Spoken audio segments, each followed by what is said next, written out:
Bonjour à toutes et à tous les amis, c'est Axel de la chaîne WWE Fan France.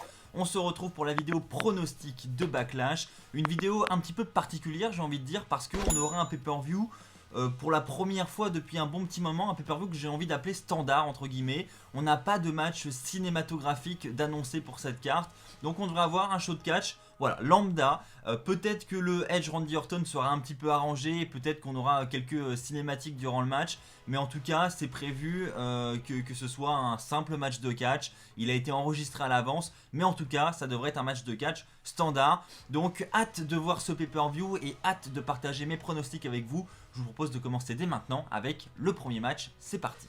Pour ce premier match, nous allons commencer avec le titre des États-Unis qui a été remporté très récemment par Apollo Crews. Déjà, ça c'est la première bonne surprise parce que vu que je ne fais plus de review, j'ai pas eu l'occasion d'en parler avec vous. Mais c'est vrai que Apollo Crews qui devient champion des États-Unis, ça c'est une excellente nouvelle. Pourquoi? Parce que c'est clairement l'un des lutteurs qui est le plus mal exploité dans le roster principal depuis qu'il a quitté la NXT. C'est un mec qui est bourré de talent. Vous regardez son physique. Vous le voyez faire des mouvements incroyables dans le ring. Vous vous dites mais comment est-ce possible de faire des mouvements et être comment c'est possible d'être aussi souple avec voilà, une masse musculaire comme ça. Il est impressionnant ce mec et il mérite clairement d'être champion des États-Unis. Donc j'espère de tout cœur que ce run va durer un bon petit moment.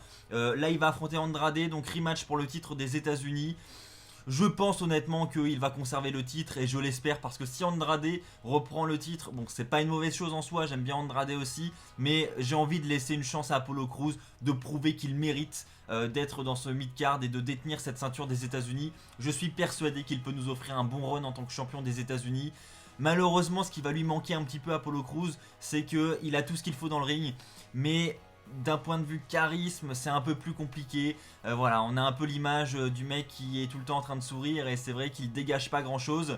Mais voilà, j'ai quand même envie de lui donner sa chance et j'ai envie qu'on lui laisse l'opportunité de nous montrer au moins ce qu'il est capable de faire avec une ceinture à la WWE. Donc hâte de voir ce match qui sur le papier risque d'être excellent. Donc à voir si ce match va tenir ses promesses à Backlash. Mais en tout cas, quand on voit les deux hommes qui vont faire ce match, on peut s'attendre que à du bon. Donc je suis vraiment hyper positif pour ce premier match de la soirée.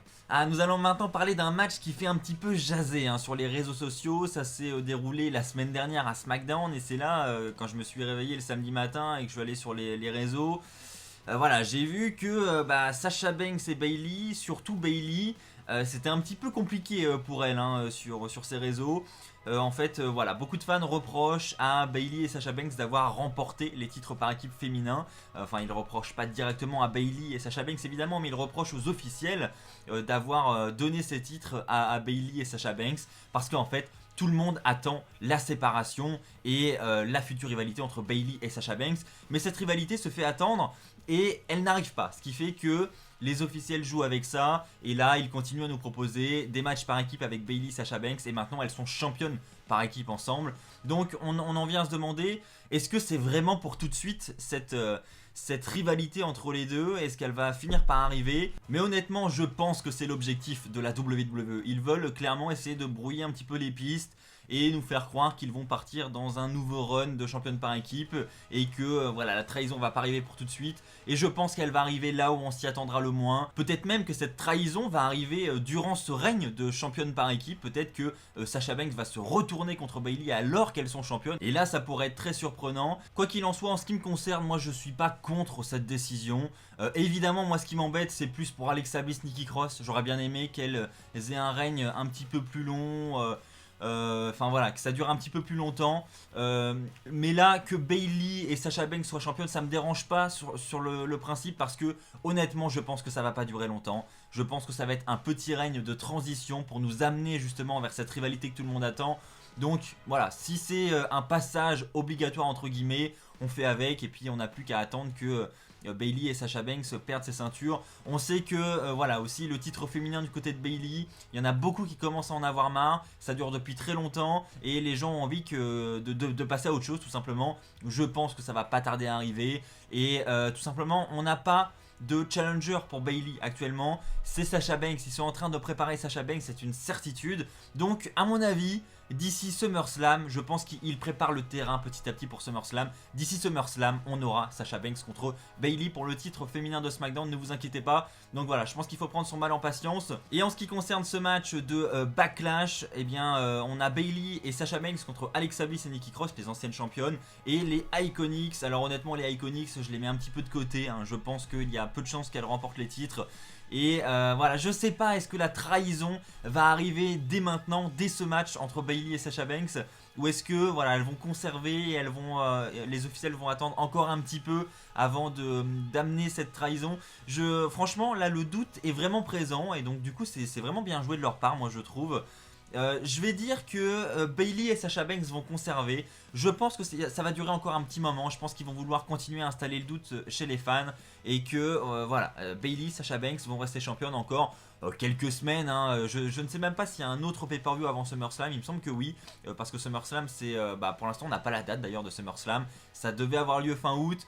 Il y a des rumeurs qui disent que ça pourrait être reporté en septembre parce que les officiels veulent attendre de pouvoir ramener les fans dans les arènes pour faire ce pay-per-view. Enfin bref, on en vient à se poser des questions, on ne sait pas encore.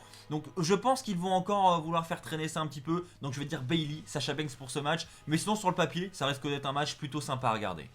Jeff Hardy contre Sheamus, alors ça c'est une bonne surprise, une rivalité assez sympa, hein, cette histoire d'accident de voiture avec l'accusation de Jeff, ensuite Sheamus qui vient s'en mêler, voilà, et la rivalité entre les deux qui devient très intense mine de rien, c'est ça qui fait la force je pense de cette rivalité, c'est que c'est assez intense. D'ailleurs c'est Vince McMahon en personne hein, qui aurait décidé de booker le segment de la semaine dernière à SmackDown entre Sheamus et Jeff Hardy de cette manière, donc franchement bien joué là-dessus Vince McMahon. C'est vraiment une bonne rivalité qu'on a envie de suivre, donc c'est un gros point positif. Et le match, voilà, je pense pas que ça va être un match exceptionnel non plus à Backlash, mais c'est une rivalité qui mérite d'exister selon moi, c'est l'un des points positifs de SmackDown, donc clairement je suis content que ce match soit dans la carte. Et on risque de passer un bon moment, voilà, même si ça va pas être le match du siècle, ça va être un bon match, donc hâte de voir ce que ça va donner. Et en ce qui concerne mon pronostic, pour Jeff Hardy Sheamus, je vais dire Sheamus parce que je pense pas que ça soit terminé, je pense que Jeff Hardy va avoir une envie de revanche après ce match et la rivalité va continuer très très fort. Alors désormais, Asuka contre Nia Jax. Alors là, c'est peut-être le match qui selon moi est le plus prévisible de la soirée. Alors j'espère que je me trompe pas en disant ça parce que voilà, on sait jamais ce qui peut arriver à la WWE, on le dit souvent, ne jamais dire jamais.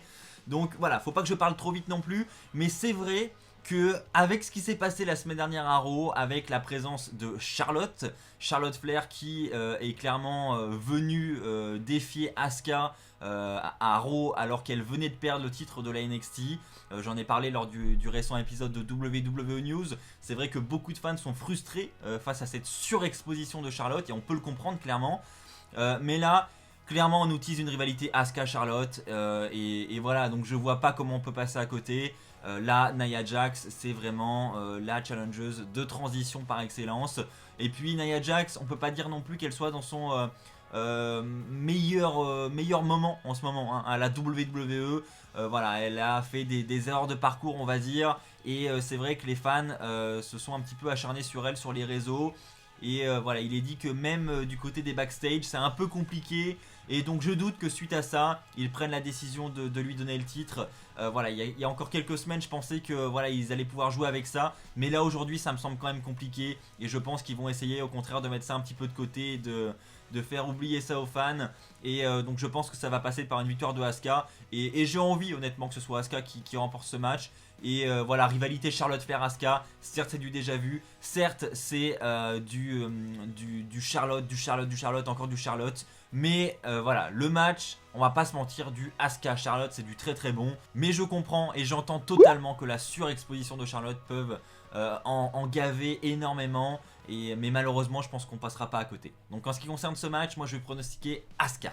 Parlons maintenant du titre universel. Alors là, pour moi, ce match pour le titre universel, Braun Strowman contre The Miz et John Morrison dans un match handicap, c'est la grosse surprise de cette carte en fait. Je pense que c'est uniquement parce que ils n'ont pas de challenger à mettre face à Braun Strowman. Je vois pas pourquoi on arrive à ce handicap match. J'aime beaucoup The Miz, j'aime beaucoup John Morrison. Selon moi, en solo, ce sont deux catcheurs qui pourraient être champions du monde, qui mériteraient d'être champions du monde.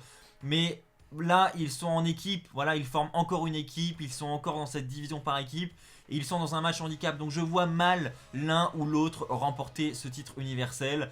Clairement, pour moi, c'est victoire de Braun Strowman assurée. Et voilà, je pense que c'est tout simplement parce que ils n'ont pas de challenger de près, ils n'ont pas préparé de catcheur assez fort, entre guillemets, pour faire face à Braun Strowman. Et donc, ils se sont dit, bah, on va partir sur un match handicap comme ça, un peu sorti de nulle part, on va pas se mentir. Après, la rivalité est sympa, on va pas se mentir. The Miz et Morrison qui sont en mode voilà, on va essayer de piéger Braun Strowman. L'histoire du saut de peinture qui est tombé à côté. Ensuite, on a eu quoi? On a eu d'autres histoires. Et puis, ça se termine avec la voiture qui est retournée, hein, où ils étaient dans ce camion de production et où Strowman les repère et décide ensuite de retourner la voiture. Franchement, voilà, c'est une rivalité qui est. Bon, c'est pas la rivalité du siècle, mais c'est assez divertissant. On va pas se mentir, à SmackDown, ça a été des bons segments. Et voilà, The Miz et Morrison qui sont toujours aussi excellents. Mais à la place de ce match, on aurait aimé avoir un The Miz ou un Morrison solo, solide, pour faire face à Strowman. Même si on va pas se mentir, d'un point de vue gabarit, c'est toujours compliqué de booker ce genre de match et d'offrir la victoire à Miz et Morrison. Enfin, Strowman, c'est clairement un monstre.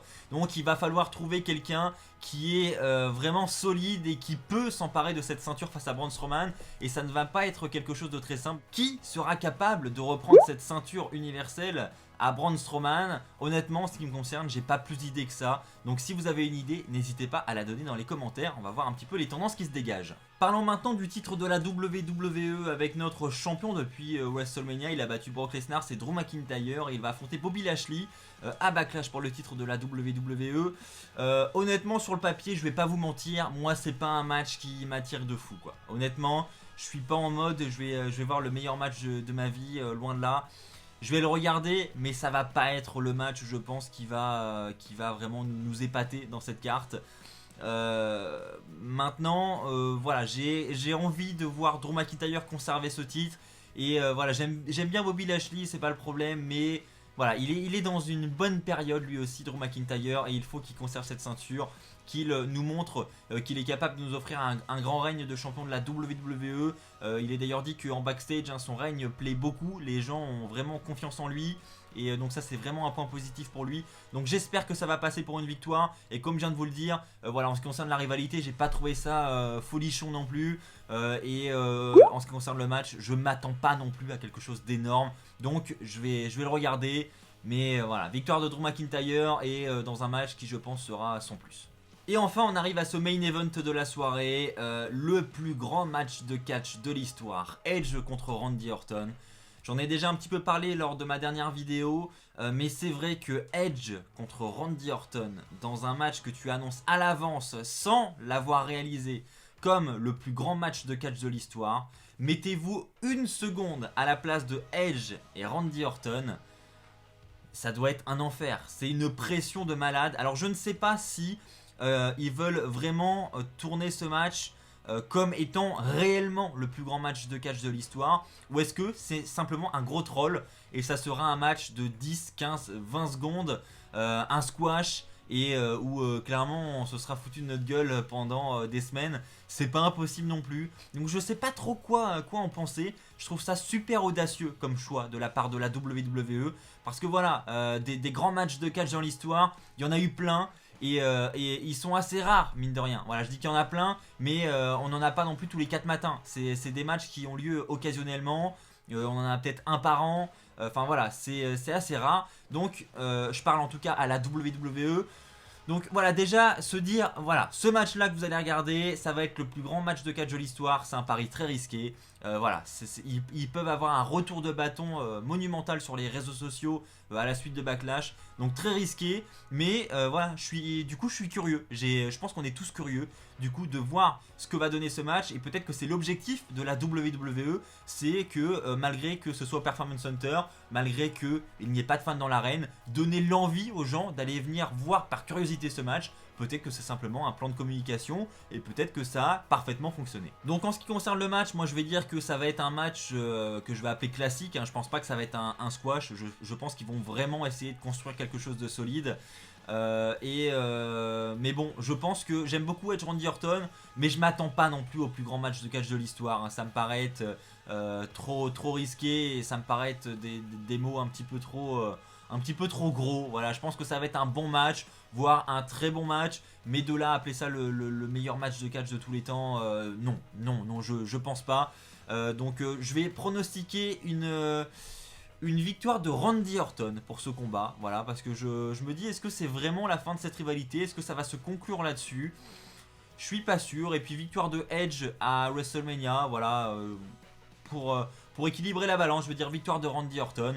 Mais voilà, je pense qu'il y a quand même pas mal de suspense dans ce combat. En ce qui concerne le pronostic, c'est peut-être l'un des plus difficiles à pronostiquer de cette carte, je dirais. Donc en tout cas, hâte et très curieux de voir ce qui va se passer lors de ce main event, hein, parce que je pense qu'il y a de grandes chances que ce soit le main event de la soirée. Hâte. N'hésitez pas à me donner vous aussi votre avis dans les commentaires. Est-ce que ce sera un très bon match, un match excellent? Est-ce que ce match va tenir ses promesses selon vous? Voilà les amis, c'est ainsi que va s'achever cette vidéo pronostic de Backlash 2020. J'espère que cette vidéo vous aura plu. N'hésitez pas vous aussi à partager vos pronostics dans l'espace commentaire juste en dessous, c'est très important. On se retrouve très vite pour de nouvelles vidéos sur WWE Fan France. D'ici là, portez-vous bien. Et puis comme d'habitude, n'oubliez pas, soyez toujours très fiers d'être fan de catch. Allez, bye tout le monde!